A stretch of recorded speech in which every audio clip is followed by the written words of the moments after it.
Hello again, my friend, and welcome back to the SWRA podcast, where aging, wellness, and wisdom intersect.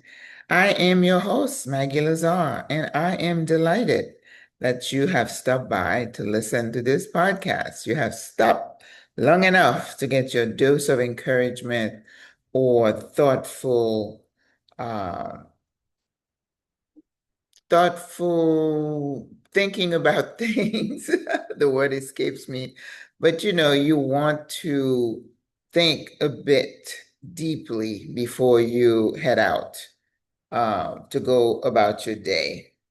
Today, there is so much going on in this world that it's difficult sometimes to focus um, on one topic because there is so much coming at us. But as you're going to see, there is peace in compartmentalizing, just putting thing in its place, decide what to focus on and what not to.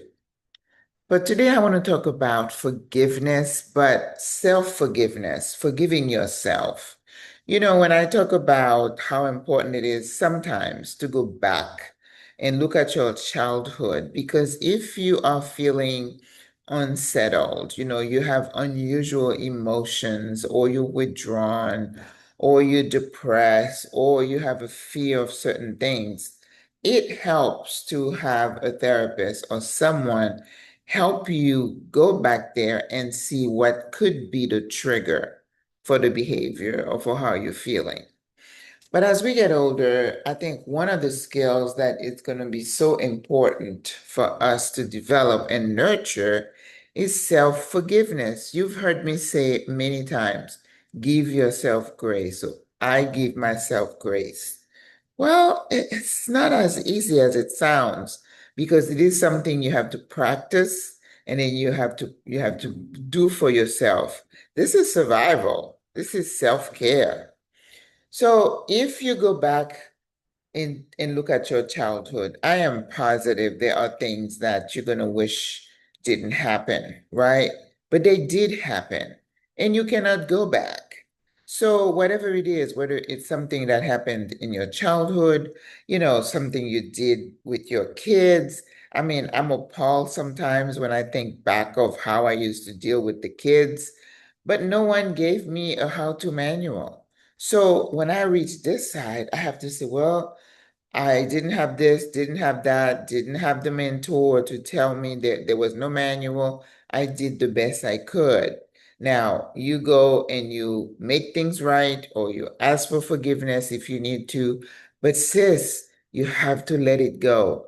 It's easier to forgive others than it is to forgive yourself. Because if you were a crummy parent, I'm telling you, look at your kids, yeah, it's going to be in your face and it's going to be hard.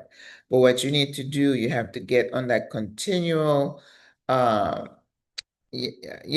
path of healing and saying, I am human, I did my best. Ask for forgiveness of the child or whoever it is that you need to ask for forgiveness from. And then the next step to the forgiveness is to let it go, right? You can't hang on to it. You can't hang on to that burden and carry it throughout your life. This is a no bueno. No, no, no, no, no. So go back, look at what happened, ask for forgiveness, and keep it moving and move forward. All right, sis.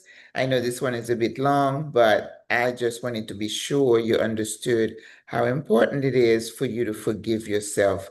Actually, even before you can forgive others, in a more excellent way, in a more fulfilling way. All right. So go out there today and practice forgiveness. Forgive others, but more or less take inventory and forgive yourself. All right. I'll see you in the next video, in the next podcast, not video, podcast. God loves you. I love you. Au revoir. À la prochaine. Bye.